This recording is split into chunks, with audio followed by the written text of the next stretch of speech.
Hello everyone and welcome back to Learn to Love DIY. Today we're going to be making two of these cute little treat holders. This is here in Apple. I originally saw this on Pinterest and I wanted to recreate it. However, I didn't see measurements in inches. So I went ahead and kind of made my own. And here it is. You can kind of see the stub, the leaf, and then the apple shape with the little holder on the bottom. Now I have not secured the Ferrero Rocher inside here with anything, but you of course can add some adhesive. And then since Halloween is one of my favorite holidays, I went ahead and created a pumpkin version, just using pumpkin pie cardstock as well as some cute little swirls here made from garden green, and then of course a little step on the top.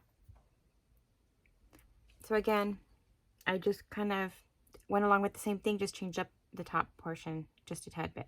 So I'm going to show you how to make this today. It's actually fairly simple and you don't use too many things or supplies, that is. So I have the set of items for my pumpkin and of course for my apple. Now for the apple, for both of these, the measurements are about the same. Actually, no, they are the same. However, the toppers is the only thing that really changes. So you'll need a 1-inch strip that measures 1 by 8.5. So you could get tons and tons of these out of 1 8.5 by 11. Okay.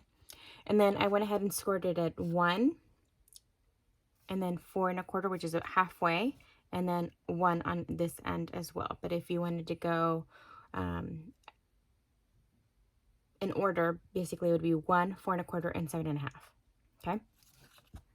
And then the bottom piece that's going to be holding your Ferrero Rocher and sitting on your apple in this case is 2 by 2, and then you're going to go ahead and score at half an inch all around. So half an inch, and half an inch, and half an inch. Okay. So as you have this, you can go ahead and score these fairly lightly.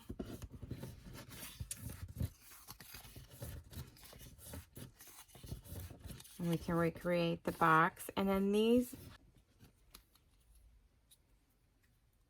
so this was 1 3/4 of an inch long, and you're going to score it at 3 3/4 and 1, and the thickness of this is 1/4 of an inch. Okay. And this is 1/8 of an inch, or slightly larger than that actually. 1, 2, 3. No, 1/4. I'm right. 1/4 by 1 inch, scored at half an inch. Okay, so I need to change what I wrote actually. So this is half an inch by 1 1/4, and this is 1/4 of an inch by 1. Okay. Sorry about that. And then you'll have your little leaf, and then the apple piece that goes like this. Okay. So I'm going to go ahead and start by creating the box, and you're going to cut all of the sides in the same manner, okay? And I'll try to forward bits and pieces of it as I go.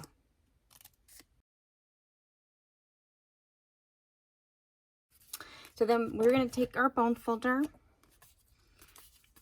And since we bend it this way, we're going to go ahead and bend the opposite way, okay? I'm just going to create a little bit of a loop on both ends.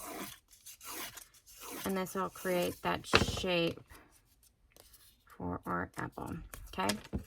So then I'm going to go ahead and I'm using some double-sided adhesive. And I just thought that because I really needed it to firmly adhere without any minimal movement, that this was more convenient for me. I'm going to leave that open, and then I'm going to go ahead and adhere the other bits and pieces here. Okay.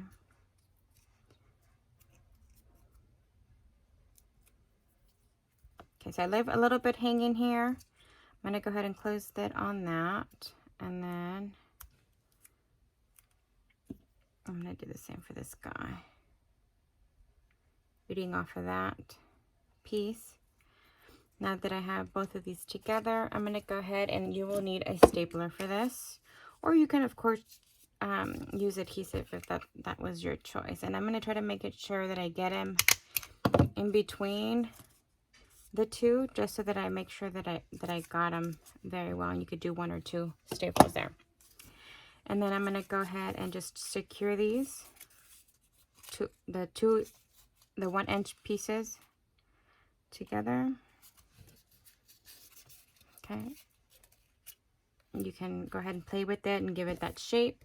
And then I'm going to go ahead and do the same thing. I'm going to do bits and pieces of the double-sided tape. I'm folding all 4 sides in, and you're going to apply adhesive on all 4 corners, and then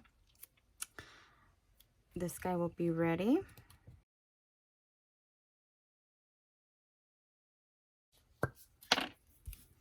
Okay, now I'm going to go ahead and remove the backings of these.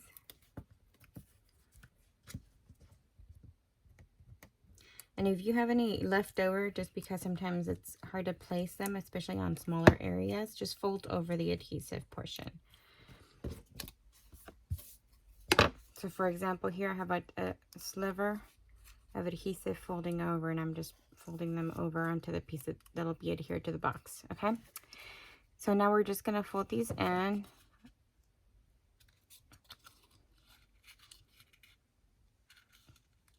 Creating our shape of our box, okay? And then I'm gonna take 2 or 1 large strip, create 2. Oops, not good. And that's for the base.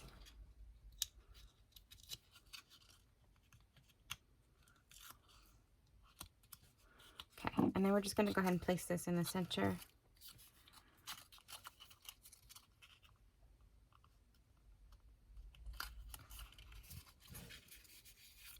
Okay, and there you have your apple. Okay, and I originally made these so that my girls could take something out to their teacher. So I'm really looking forward to them starting class. They start this coming Tuesday. So I'd be happy to give these to them so they can hand out to their teachers. Okay, so then we're gonna go ahead and do our pumpkin again. Same thing, 1-inch strip, and you're gonna go ahead and score it at 1, 4 1/4, and 7 1/2. And I have not scored this one, so I'm not sure if I was waiting to be on camera or what, but anyhow, so 1. And you could do 1 on each end, and that works. And then, of course, the 1 1/4. Okay.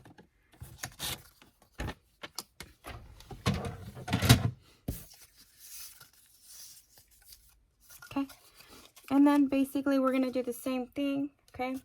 This will be the top that'll be holding our little, I don't know if it's a stub or either it's called something else in particular. If you know the appropriate word, let me know.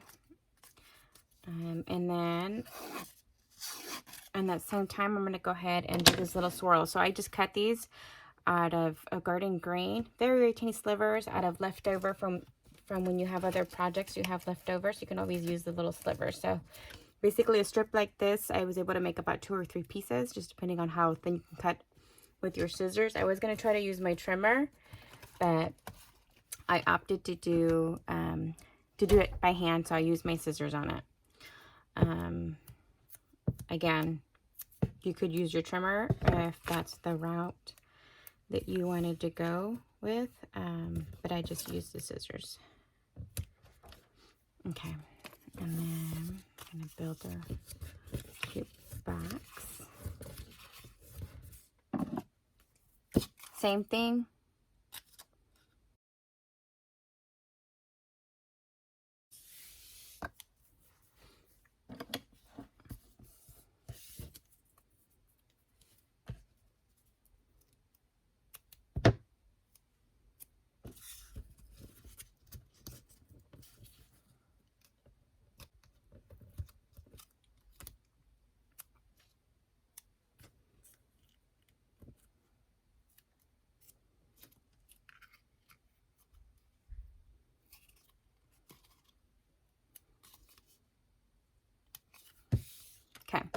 I tend to use my nails a lot, but because I just did these myself the other day, and I do my own nails, by the way, I noticed that it kind of wanted to peel off because I was trying to use my nails instead of using my tool here. So try to remember to use my tool. Well, when I remember, that is. So I'm going to bend these over, creating my little box again. Okay, go ahead and shield this guy. And then, as I said, so I made these slivers from Garden Green, and then I just wrapped them around a pencil or anything that you might have handy to you that you can use to wrap it on. And then,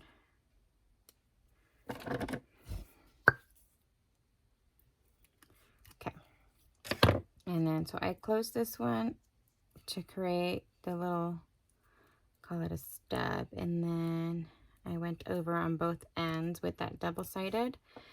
And I did that so that I was able to adhere one on each side of my pumpkin so that I could get those cute little swirlies on both ends. I'm going to try to place it right in the center. And again, you'll need your stapler. And I'm doing it a little bit off the side so I make sure that I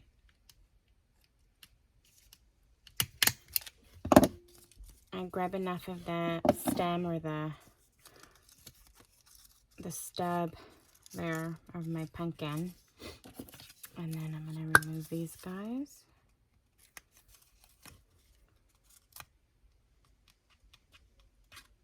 Come on.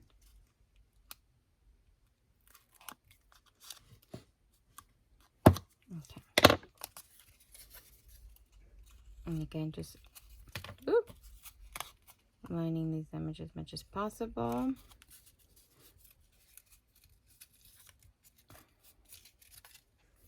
Okay, so there is my pumpkin. You can always play around with it just a tiny bit.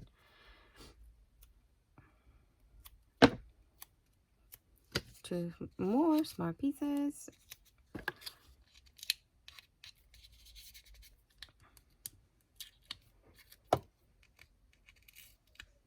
Okay. And then we can place, and I always end up turning this over just so I can better eyeball it. So now you have a cute little pumpkin treat holder. Like I said, I did not secure this. You can pop this out and pop it into place. It's a very snug fit. That's kind of why I didn't use any adhesive. You just pop it in there, play around with the shape just a tad bit, and you got your cute little pumpkin and your cute little apple. So I hope you've enjoyed today's tutorial. Please let me know what you guys think in the comment section below, and I hope you try these for your teachers. Thank you very much for watching. You guys have a great day.